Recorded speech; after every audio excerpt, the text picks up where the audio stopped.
और उसके गिरते ही पूरे कमरे में एक बार फिर से घुप अंधेरा छा गया। मुझे यहाँ बिल्कुल अच्छा नहीं लगता। उसके कानों में हल्के से उस लड़की की आवाज़ सुनाई दी। समीर सिहर उठा और कमरे से बाहर निकलने की कोशिश करने लगा, पर अंधेरे की वजह से उसे कुछ नज़र नहीं आ रहा था। इधर उधर चलते चलते उसका पैर किसी चीज़ से टकराया। शायद ज़मीन पर कोई सरिये का टुकड़ा पड़ा था। उसने उसे उठाया और किसी अंधे इंसान की छड़ी की तरह इस्तेमाल करते हुए बाहर का रास्ता ढूंढने लगा। उसे लगा उसके पीछे कोई है, तो उसने तेज़ी से उस सरिये को जैसे ही हवा में लहराया, कमरे में लगा बल्ब जल उठा। ये क्या कर दिया तुमने? बूढ़ा सीढ़ियों से नीचे उतरते हुए बोला। उसके पीछे अलीज़ा भी थी। समीर ने नीचे देखा तो हर तरफ फर्श पर खून ही खून था। अनजाने में वो सरिया उस लड़की के सर पर जा लगा था, जिससे तुरंत ही उसकी मौत हो गई। समीर इतना डर गया कि बिना कुछ सोचे वो वहाँ से उस बूढ़े आदमी को और अलीज़ा को धक्का देते हुए सीढ़ियों से ऊपर भागा। बूढ़ा और उसकी बीवी सीढ़ियों से नीचे गिरे और अलीज़ा का सर फर्श से टकराने की वजह से उसकी गर्दन की हड्डी टूटी और वो भी वहीं मर गई। पर वो बूढ़ा आदमी गंभीर रूप से घायल होने के बावजूद जिंदा बच गया था।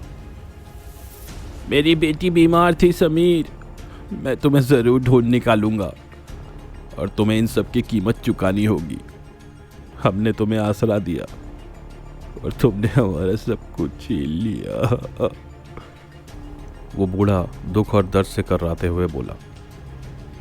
समीर को रोते हुए दर्द से छटपटाते उस बूढ़े आदमी की आवाज़ साफ सुनाई दे रही थी, पर वो नहीं रुका। बाबा। उस बूढ़े को अनीता की आवाज़ सुनाई दी। वो अभी भी जिंदा थी। वो किसी तरह खुद को घसीटते हुए उसके पास पहुंचा तो अनीता की सांसें उखड़ रही थी। मरती हुई अपनी बेटी को देख ना जाने कहाँ से उसकी बूढ़ी हड्डियों में इतनी ताकत आ गई कि वो उठा और अपनी बेटी के सर को अपनी गोद में रखकर बैठ गया। तू ठीक हो जाएगी, घबरा मत, तेरा बाबा है ना। उसने अपनी बेटी से कहा, पर उसे पता था कि वो मर रही थी और वो कुछ भी नहीं कर सकता था। उस रात उसने एक ऐसा फैसला किया जो दुनिया का कोई भी बाप शायद ही करता। उसने अपनी मरती हुई बेटी के जिस्म को किसी तरह घसीटते हुए कमरे के बीचों बीच लाया और कोने में पड़ी एक पुरानी सी सिंदूक में से कुछ सामान और एक किताब निकाल कर ले आया। फिर उसने ज़मीन पर अनीता के इर्द गिर्द कुछ निशान बनाए। उसने पास में पड़ा चाकू उठाया और अपनी बेटी के पेट से उस अजन्मे बच्चे को निकाल कर अपनी बेटी के बगल में रख दिया। अनीता अब बस कुछ ही पलों की मेहमान थी। बस कुछ देर और बेटी, फिर सारा दर्द चला जाएगा, उसने सिसकते हुए अपनी बेटी से कहा।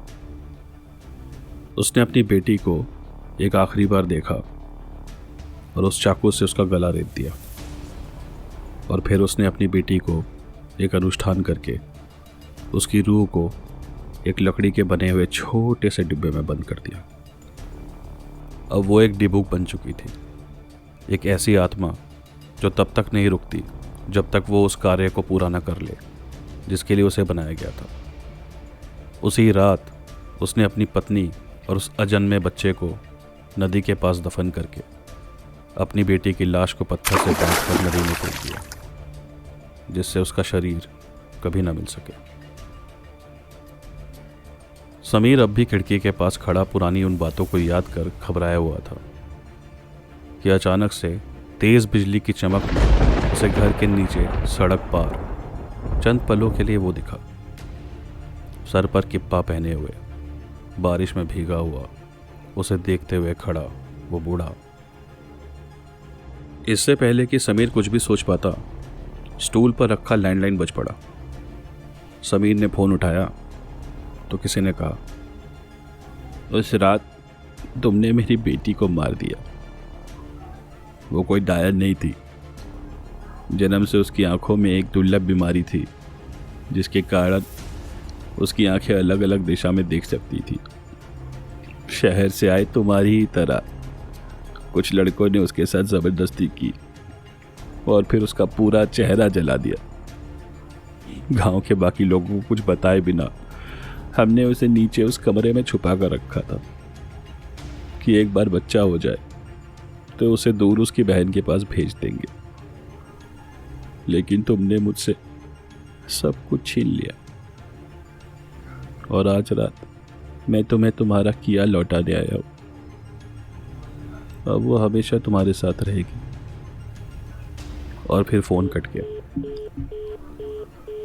समय का पहिया भी क्या अजब घूमता है। उस रात समीर वहां से भागकर अंधेरों में गुम हो गया था और आज वो बूढ़ा अपनी लड़खड़ाती कदमों से चलते हुए उन्हीं अंधेरों में कहीं गुम हो गया। समीर जैसे पागल सा हो गया था। वो रोते रोते अपने गुनाहों की माफ़ी मांगने लगा और ऊपर वाले से मदद की गुहार लगाने लगा। पर आज रात शायद बारिश और बिजली के शोर में ऊपर वाला भी उसे नहीं सुन पा रहा था। एक के बाद एक उसके फ्लैट की सारी बत्तियां बुझने लगी। समीर, मुझे अंदर आने दो ना। किसी ने उसके कानों में एक बार फिर से फुसफुसाया। पूरा कमरा अंधेरे की आगोश में था और समीर को कुछ नजर नहीं आ रहा था।